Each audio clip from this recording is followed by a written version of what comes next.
Halo semuanya, kami dari kelompok 6 akan mempresentasikan tugas kelompok ilmu pengetahuan sosial kami tentang prasejarah atau asal-usul nenek moyang bangsa Indonesia.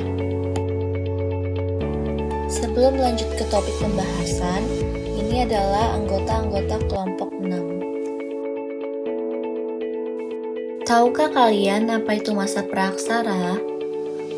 Masa praaksara disebut juga zaman Nirlaka yang berarti tidak ada tulisan dan masa prasejarah yang berarti sebelum mengenal tulisan.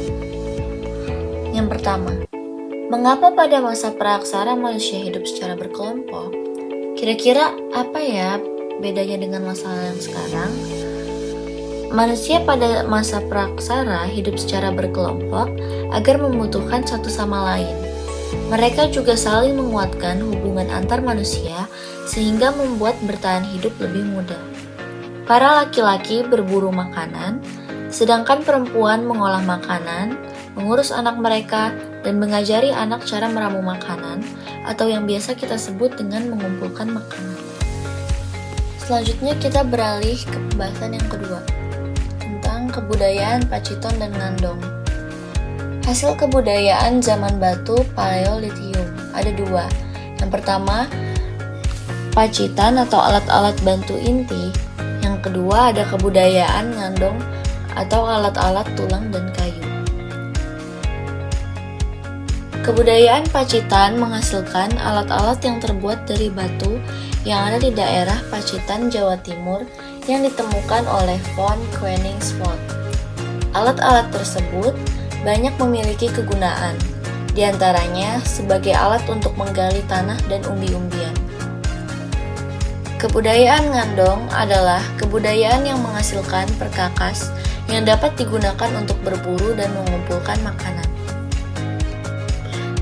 Kebudayaan Dongson dan Batson Wabin.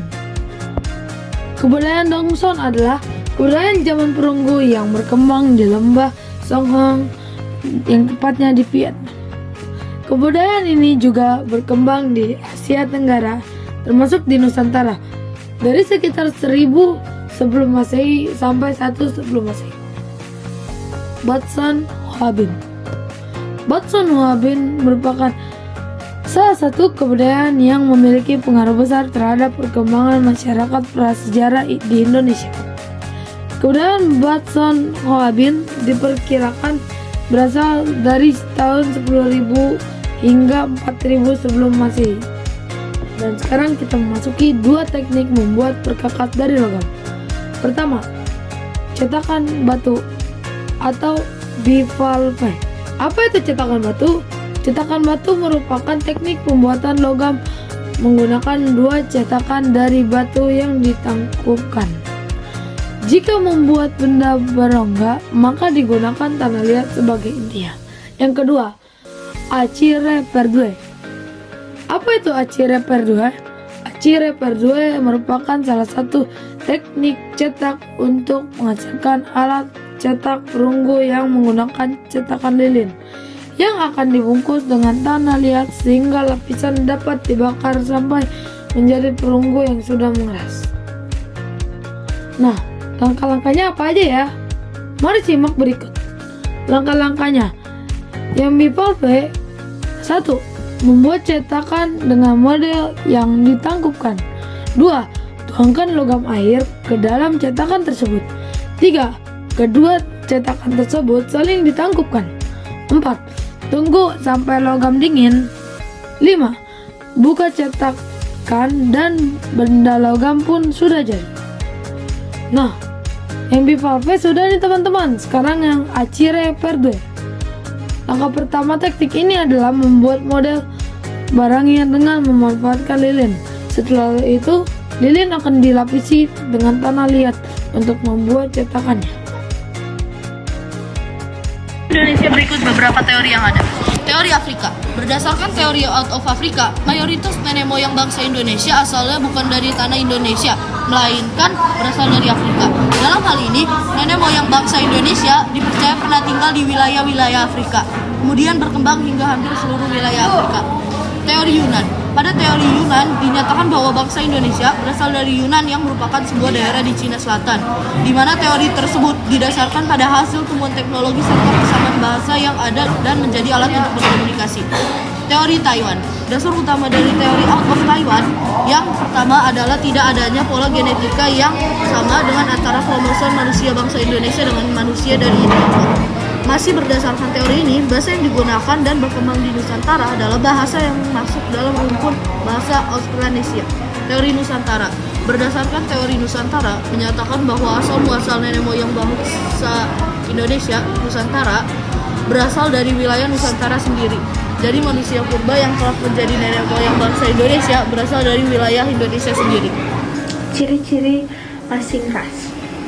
Ciri-ciri bangsa Veda memiliki kulit coklat tua kehitaman, ukuran tubuh sedang, tinggi rata laki-lakinya 155 cm, rambut keriting, letak matanya dalam sehingga tampak berang. Ciri bangsa Proto Melayu adalah berambut lurus, kulit kuning kecoklatan dan mata sipit. Ciri ras Melanesoid diantaranya ialah kecenderungan tinggal di daerah sungai. Deutero Melayu memiliki rambut lurus berwarna hitam, bola mata berwarna coklat, mata sipit, kulit putih, cenderung kuning dan sawo matang. Tulang rahangnya lebih kecil daripada Proto Melayu, tubuhnya cenderung kecil.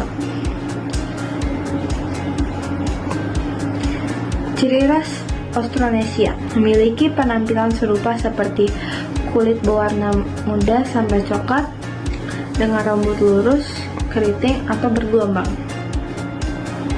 Hasil budaya yang dibawa. Veda itulah manusia pertama yang datang ke pulau-pulau yang sudah berpenghuni. Mereka membawa budaya perkakas batu.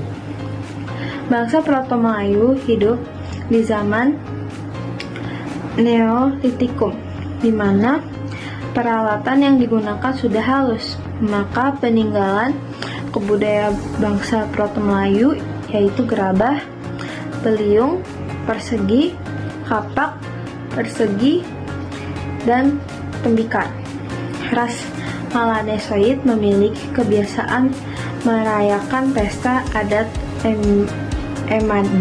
Emaida atau pesta mencari jodoh.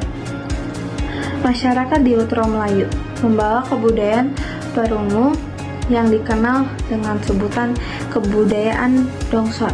Kebudayaan Dongson adalah tempat asal kebudayaan perungu Asia Tenggara. Artefak perungu yang ditemukan di Indonesia serupa artefak perungu di Dongson.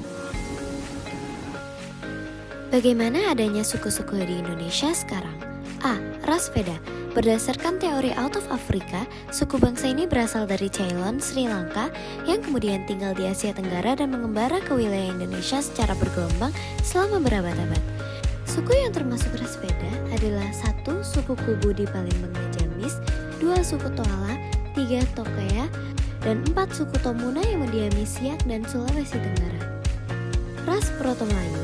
Proto Melayu atau Melayu tua adalah ras dari manusia-manusia yang pernah mendiami Indonesia pada zaman Batu Muda atau Neolitikum. Proto Melayu ini berasal dari Cina Selatan, tanda kutip Yunan, kira-kira pada tahun 1500 hingga 500 sebelum Masehi, termasuk dari keluarga ras Mongoloid. Suku yang termasuk Proto Melayu adalah Batak, Dayak, Toraja, Sasak, Nias, dan Rejang. Ras Melanesoid merupakan ras yang tersebar di wilayah timur Indonesia dan termasuk dalam subras dari ras Negroid. Sebab pada umumnya pengelompokan ras hanya 3 yang diketahui, yaitu ras Mongoloid, Negroid, dan Kaukasoid. Ras Melanosoid berasal dari Yunani melano, artinya hitam, dan imbuhan soid, artinya penampilan. Disimpulkan bahwa ras Melanosoid adalah kelompok atau golongan manusia yang berpenampilan hitam. Suku yang termasuk ras Melanosoid adalah suku Asmat, Amungne, Dani, Korowai, dan Huli. Ras Austronesia. Menurut teori out of Taiwan, ras Austronesia berasal dari Taiwan. Dalam teori ini, masyarakat penutur bahasa Austronesia berpindah dari pantai timur Tiongkok bagian selatan melalui Taiwan. Perpindahan penduduk dengan cara migrasi dimulai sejak 7000 before present. Suku yang termasuk ras Austronesia adalah Sulawesi Utara, lebih tepatnya Minahasa, Monggodo, Gorontalo, Sangir, dan Tawanan. Luzon Selatan, lebih tepatnya Tagalog, Bicolano, dan Luzon Tengah, Kampangan, Pangasinan, dan Sambal, Rumat, Mindanao, Kamayo, Mandaya, Mansaka, Kalagan, Manobo, Kasadai, dan Tiboli. Ras Deutero Melayu. Bangsa Deutero Melayu datang setelah sebelumnya bangsa Proto Melayu sampai lebih dulu di Nusantara pada 1500 sebelum Masehi.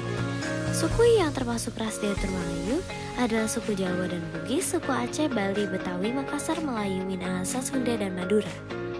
Nilai-nilai yang didapat pada masyarakat masa praaksara. Terdapat beberapa nilai-nilai di masa praaksara, yang paling mencolok diantaranya adalah gotong royong dan religius. Pada masa itu, gotong royong merupakan hal yang sangat penting. Manusia adalah makhluk sosial dan membutuhkan bantuan orang lain untuk hidup. Bayangkan, jika satu manusia melawan satu gajah, tentu lebih efektif jika sekelompok manusia melawan satu gajah, bukan? Maka itulah pentingnya nilai gotong royong. Nilai religius. Sejak masa praaksara, manusia sudah memperoleh nilai-nilai religius loh. Wah, bagaimana bisa? Bisa dong. Jika kamu pernah belajar tentang budaya-budaya Indonesia, kamu akan tahu bahwa nenek moyang kita juga mempunyai kepercayaan seperti animisme dan lain-lain. Nah, dengan itu nenek moyang kita sudah menerapi nilai religius loh. Wah, ternyata udah selesai nih soal-soalnya.